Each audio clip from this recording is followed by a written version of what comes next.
I'm not worried about another 2008. Let's talk about it.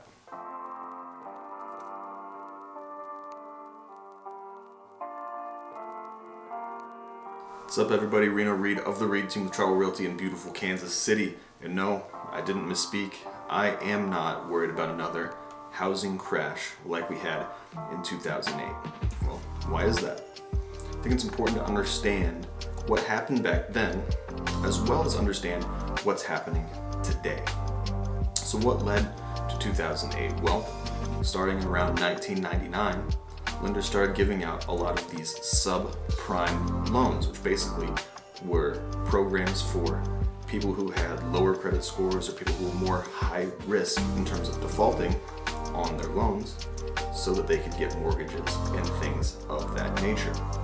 Well, these loans typically were adjustable rate mortgages. That's exactly what it sounds like, as opposed to just a flat percent every single year.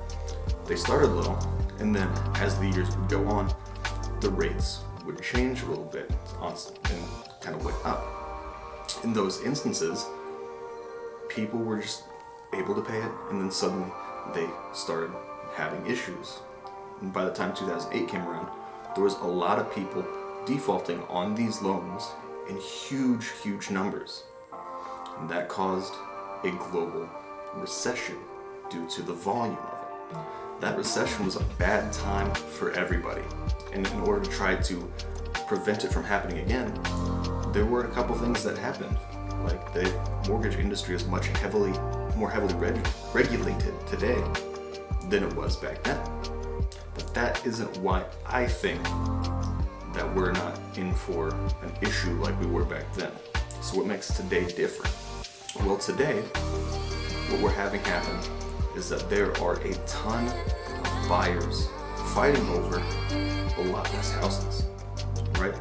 So when COVID came around, the whole world kind of got shocked. We weren't really sure what to expect, how it was going to impact our global economy or our local economy.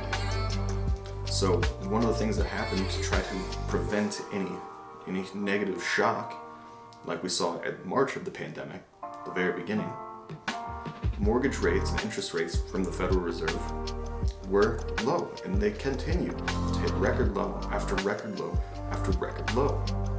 You pair that with a couple things like the financial stimulus from the government, people having some more extra money in their pocket, as well as the increased ability to work from home. People wanted space, they wanted to have a place that they felt, because they're spending a whole lot of time there, they felt comfortable in. So people wanted to take advantage of the cheap money, the more money in their pocket, and the fact that they're going to be spending a lot more time at home.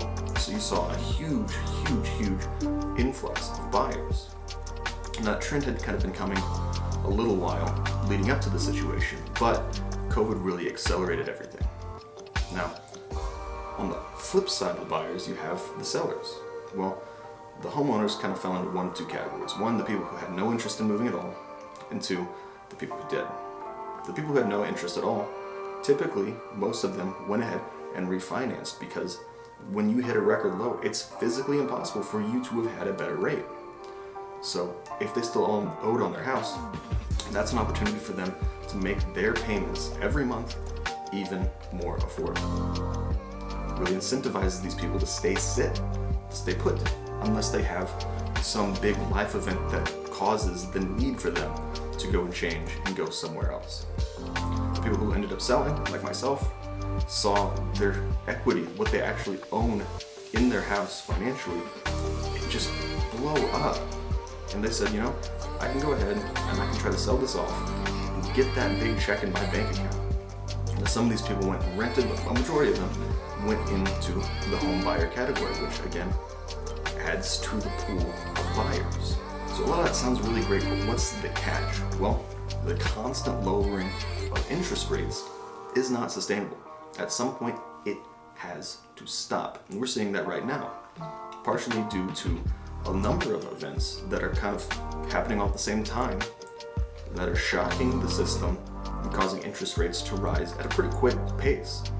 If you want to know a little bit more about that, link in the description below, but I did a video on why mortgage rates were getting out of control just a couple weeks ago. So these rates increasing is something to be expected.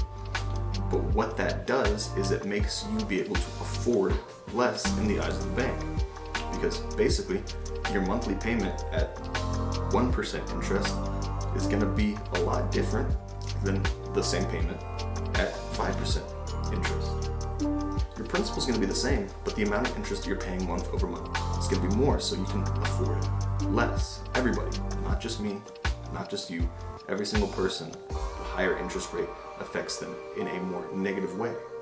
Now, this hasn't seen a huge impact on the housing market yet, but in time, it should theoretically kind of skew the balance back into a more level playing field between buyers and sellers, as some of these buyers just simply are just going to leave given the increasing interest rates. Some of them are just going to not be able to afford anything that they can see, and that should give us a little bit more parity in the housing market.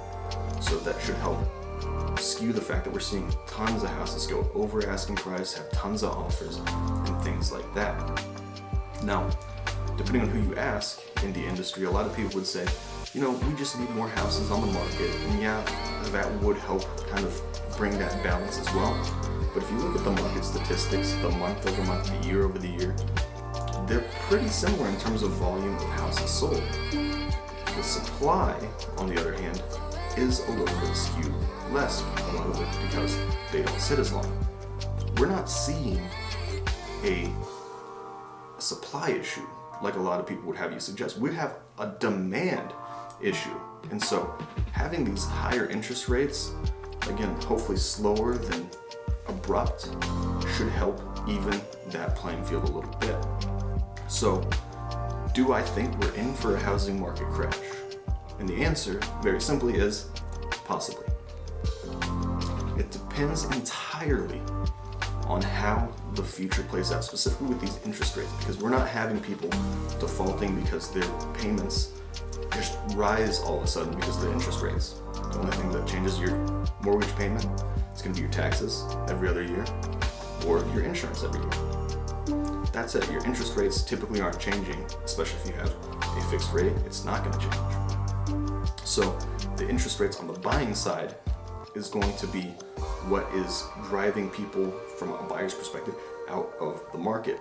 That's going to give houses a lot more time to breathe, sit on the market, and gives us as buyers a better opportunity to negotiate a deal that is better for you. Now, if there's continues to be huge shocks and massive spikes, there's going to be a huge impact. If suddenly the housing market decides, or the mortgage market rather, decides, hey, interest rates are 5%, yeah, now they're 20. Most people are going to be gone. That's a lot of money as interest. So if there's the huge jumps, the huge spikes, it's going to be sooner than later, and that's going to be the stuff that would potentially lead us to a crash. As long as it's more smooth, even if it's increasing, it's smooth, it's going to happen more gradually, having people come out of the market. And that's what we ultimately want. But do I think that it's going to be a crash? No, because even if there is a big jump, unless it's a substantial jump, the fact that we have a ton of people looking, and it's more of a demand issue the way I see it, we can probably take that hit. Do we want to? Not necessarily. We do want it to happen gradually. We do want it to just kind of slowly taper off and get back to a reasonable level. But if it happens pretty drastic, again, like I said, unless it's a huge shock, a crash is very abrupt, I think we have what it takes in terms of the market to take it on the chin without too much correction. Hope you guys found it enjoyable. While you're here, follow me on my socials, link down in the description below. Let's connect. If you're looking to buy or sell a house in the near future, give me a call. I would absolutely love to take care of you and treat you all like my family. But until then, see you guys next time.